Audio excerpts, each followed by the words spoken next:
रत्न बौद्ध महासंघाच्या वतीने बुद्धानुस्मृती विहारामध्ये 2024 नवीन वर्षाचं स्वागत करण्यासाठी मोठ्या प्रमाणामध्ये लोक एकत्र जमलेले होते. आपण बहुजनिता लाईव्ह चॅनलच्या माध्यमातून हा कार्यक्रम आपण लाईव्ह दृश्यामध्ये पाहतात. आपण जोरदार टाळ्या वाजवून त्यांचं स्वागत करूया आणि त्यांना शुभेच्छा देऊया. त्यांचं जेही परफॉर्मन्स असेल ते त्यांच्यासाठी बेस्ट विशेष. तर जसं की कार्यक्रमाची सुरुवात सम्यक करणार आहे तबला वादन. त्या तबला वादनातून आपण स्वागत जे आहे हे करणार आहोत आणि कार्यक्रमाची रूपरेषा समाप्त झाल्यानंतर मी जे नंतरचे आहेत त्यांचे मी नावं घेणार. ते इकडे वगैरे स्टेजच्या साईडला येऊन त्यांनी रेडी राहायचं आहे. मला लेट सुद्धा झालेला आहे. प्रत्येक टाइम नुसार तुम्हाला माहितीये की आपण गेम्स पण घेतो, पण आज किंवा 2023च्या 31st प्रोग्राम मध्ये असं वाटत नाही की गेम्स होतील. पण हा जो कार्यक्रम आहे या कार्यक्रमामध्ये मी तुम्हाला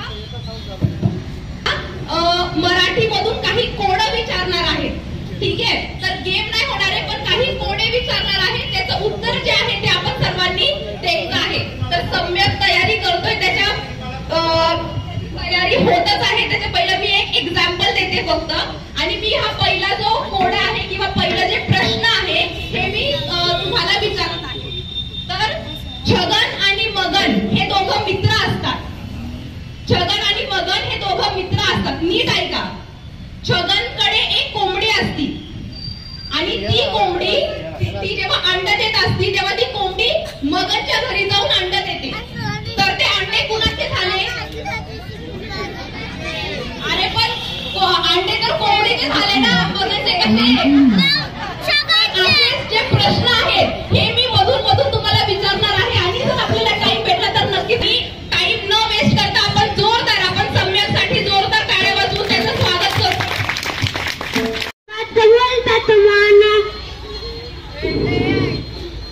माझ्या भीमाने फसले आहेत घावले घावावर.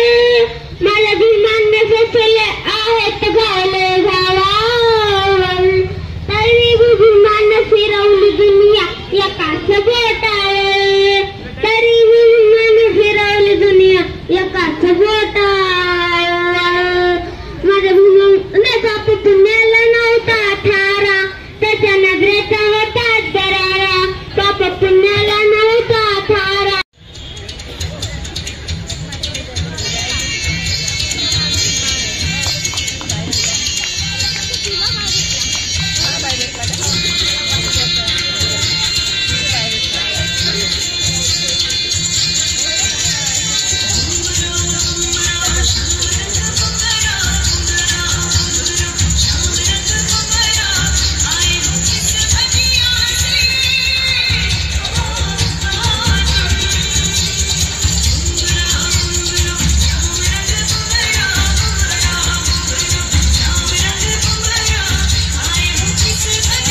फुले सातारा जिल्ह्यातील खंडाळा तालुक्यातील नायगावच्या खंडोजी देवासी पाटलांची मी कन्या.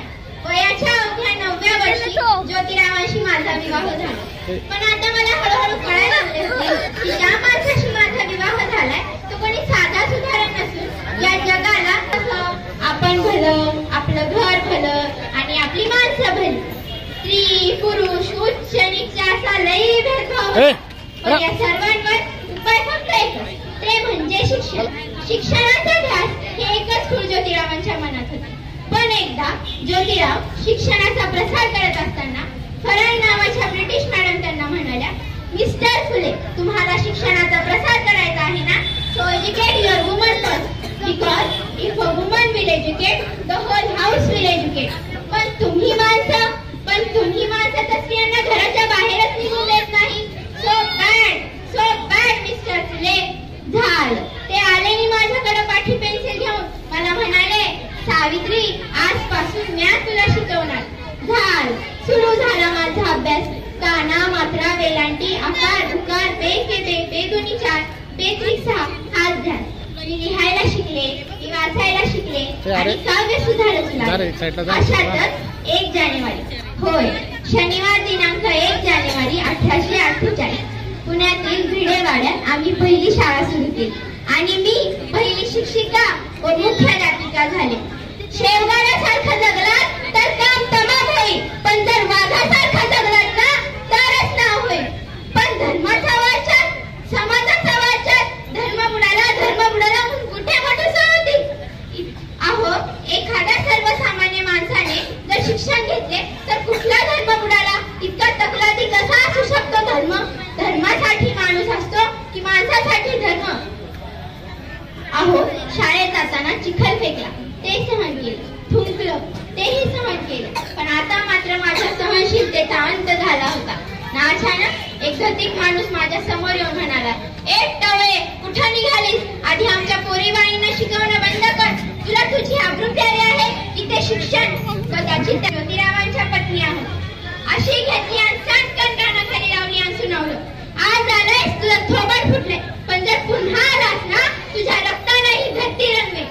स्त्री कुण्या जाती किंवा धर्माची असो, स्त्री नेहमीच काय बळी पडत आलेली आहे. एखाद्या स्त्रीचा जर नवरा वारला तर तिने सती जायचं. आपला नवरा वारला असता त्यात त्या स्त्रीचा काय दोष? आणि म्हणूनच आम्ही काम केलं. इंग्रज सरकारने सतीबंदी प्रथाही सुरू केली. त्यानंतर विधवा महिला काशीबाई यांच्या मुलाला आम्ही दत्तक घेतलं. त्याच्या तुरु धावण्याने कसा आमचा अंग हुरहुरून जायचं. त्याला वाढवलं, त्याला मोठं केलं आणि डॉक्टरही बनवलं. अशातच पुण्यात प्लेगची साथ पसरलेली होती. त्यात जागेवर लोक धडाधडा पडू लागले. या यशवंताला म्हटलं, यशवंता, आपल्याला दवाखाना उभारायचंय बरं. यशवंताने दवाखाना उभारला. आम्ही त्यात रुग्णांचा उपचार करत होतो. पण प्लेग हा संसर्गजन्य होता, म्हणून तो कधी ना कधी मलाही होणार होता. पण मुळात आम्ही जगलो तर समाजासाठीच ना. मग यासाठी जर मरण पत्करावं लागत असेल तर मना, तुझं स्वागत आहे. अहो, सावित्रीची सावित्रीबाई झाली, सावित्रीबाईची मी सावित्री माई झाली आणि बघता बघता आमच्या 18 शाळा झाल्या. कारण आनंद होता तो आयाबाया शिकण्याचाच ना. म्हणून म्हणे, विद्येविना मती गेली, मती विना गती गेली.